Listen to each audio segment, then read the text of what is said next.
Everyone, my name is Manolis Finarolakis, the founder and creator of Reality Crowd TV, a reality TV series about the crowdfunding movement.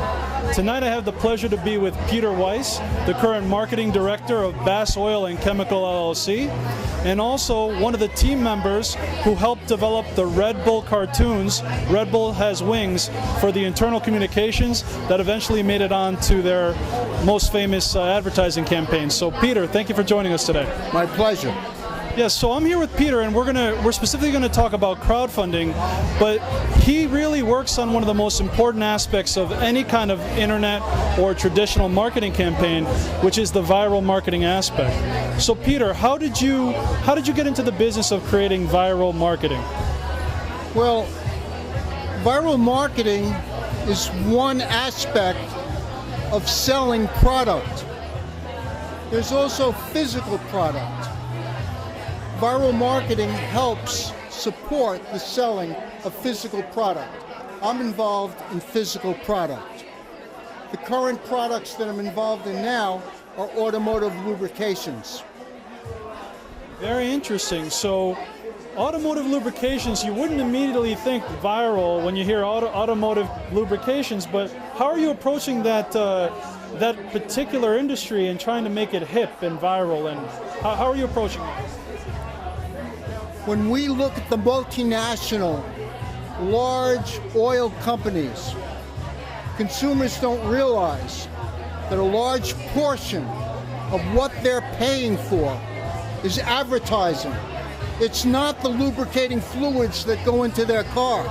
They're paying for advertising. I choose to promote my products through viral marketing and social networking because there's no cost. And this way, I can offer my products for a much better economy because the consumer is not paying for the advertising. It's being done through viral marketing and social networking. So when you say no cost, is there a cost of time that it takes to build the relationships necessary to do viral marketing? Because there has to be some sort of exchange in order for this viral marketing to occur. So that's minimal. That's minimal. And also, it's part of the experience of the brand. For instance, we have a motor oil that we call Dash Motor Oil. Dash Motor Oil is an American Petroleum Institute approved brand. It's kind of like the Good Housekeeping seal of approval to people who don't understand API. API is a very, very important designation. API is what Mobil is after, what Shell is after, what Gulf is after. And we now have that licensing for API approval.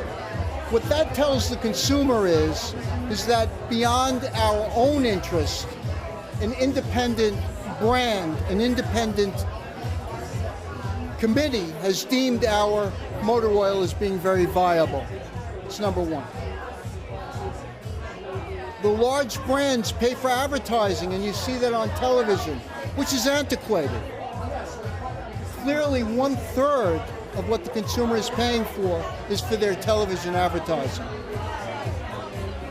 What we chose to do is go through viral marketing and social networking. What is that? What we want to do is create friends of our brand. How do we create friends of our brand? How do we create people who want to be part of our brand? So you're saying sort of like a brand ambassador, so to speak.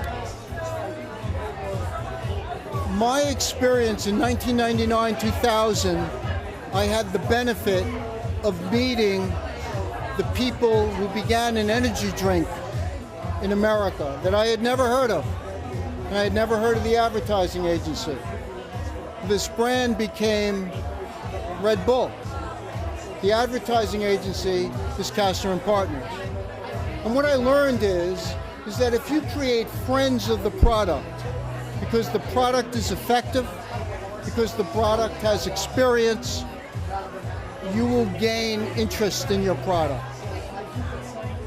So I have a product that's an automotive oil that will increase fuel economy and is lower in emissions. But how do I get that message out? So I came up with a name for the brand, which was about kinesis, movement, and what I called it was Dash. And I have a friend, his name is Damon Dash. And Damon Dash happened to be the entrepreneur who created Jay-Z and Kanye West and Rockaware and Blue Rock Records. And I called up Damon, I said, Damon, I got a great product. I'm a petrochemical engineer by profession. I have a great product, and what I'd like to do is use your name and your expertise in viral marketing and social networking to get the message out. So Damon said, where are you now? I said, I'm in the factory. The factory is a 65,000 square foot plant in Williamsburg, Brooklyn. We're on the border of Bushwick and Northeast Williamsburg. So Damon said, I'm on my way over. So he comes over, and we sit down, and we say, Damon, how can we take our brand and begin to bring it out to the people so that people don't experience this as an automotive product, but it's something that's effective and represents lifestyle and is cost effective? How can we create a following? So before you mention that, what he told you, so what you're telling me is you took a brand for motor oil, essentially, you called it Dash.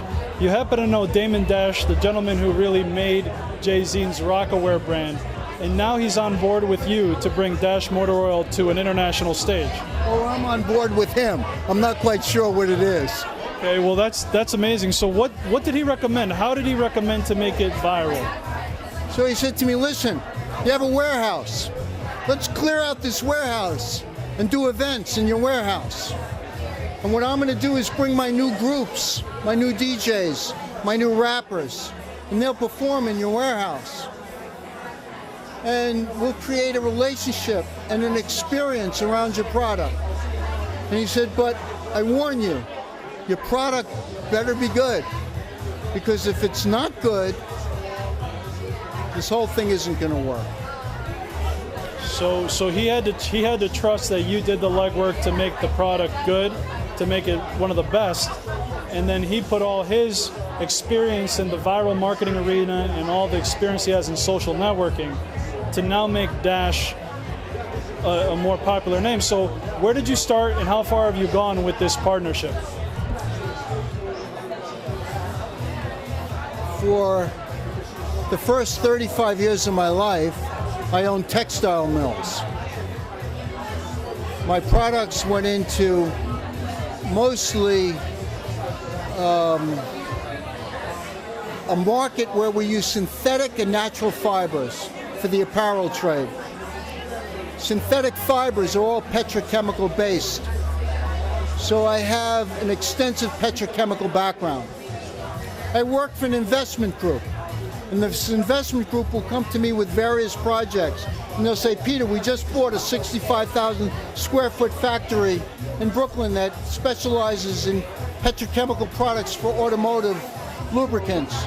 Come in, establish it, or sell it, or take it apart, make it profitable, whatever the end use is. So when I came in and I saw this business, I said, I can build a product, an automotive lubricant, that's going to increase fuel economy, that's going to lower emissions for pollution, and that will be price competitive. This, to me, is something worth creating and fighting for. So you made the determination not to sell it, but to develop it and become a player in the industry. Not only that, I decided that I needed to staff it. And the way I chose to staff it was to go to halfway houses, go to New York State penal institutions and correctional facilities, and begin to hire released, incarcerated prisoners and begin to train them. Now close to 90% of our staff are people who are coming out of halfway houses. Wow. That's an incredible story. No, it's not an incredible story. What was the reason? I'll tell you why it's not an incredible story. Because it makes sense. And if you really, really, really think about it, you can financially profit from doing the right thing. You really can. And the system is there if you want to use it properly.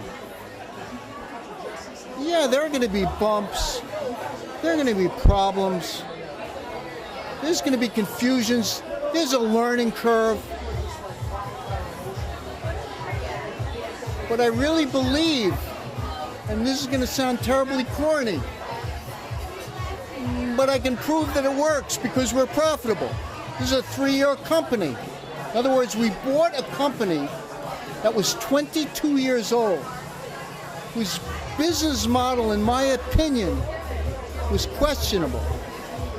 And what I did was I brought what I felt were contemporary needs to the industry, involving employment for people who couldn't be employed, creating chemistry that had real efficacy that can be proven, creating a way of marketing it so that we weren't ripping off the consumer with advertising costs, so that we were giving them product back that was real. I can't begin to tell you the heat that I've taken from, I'm not going to mention the names, but they're established oil companies. Because what we've become is kind of the microbrewery of automotive lubricants. When microbreweries started in the beer industry, nobody took them seriously until they began to have a community presence. And isn't that what viral marketing is all about? It's about beginning in the community and expanding out. It's very funny you mention the community, because the whole point of crowdfunding is developing a crowd of people who believe in what you're doing, who believe in your product or believe in your service. And a lot of people in the crowdfunding industry, they believe they could have a great idea in 1 week, and then the next week they could put their project on Kickstarter and raise all the money they need without putting in the time to build that community. So what Peter is telling us right now is very important. The work that he's done with his company to get it to where it is today started in the communities where his business serves, and through that community orientation, he limited his advertising costs because the word of mouth, the goodwill, and simply the people that he helped began telling everyone they knew simply what was going on there. Plus the connections that he had with an individual who's extremely knowledgeable on this subject helped Peter establish his business. And Peter, I would love to speak with you privately, because what you have to offer is so important. Crowdfunding needs someone who understands that you must build something real before people will want to believe in it and before people will want to actually do it. So I'll give you the last word here, Peter. If you had a piece of advice for anyone who's thinking of creating a business that they will eventually crowdfund, what's the number one thing you would say to them? Do the right thing. Think about humanity. What it's really about is people, planet, and profit. The 3 Ps, people, planet, and profit? That's it. Well, you heard it, folks. People, planet, and profit. The 3 keys to crowdfunding success. Let me tell you, as far as the venture capital community, not necessarily in that order, but they all run neck and neck. Absolutely. Absolutely. So, Peter, thank you so much for your time. It's been a pleasure, and a pleasure to meet you. Thank you.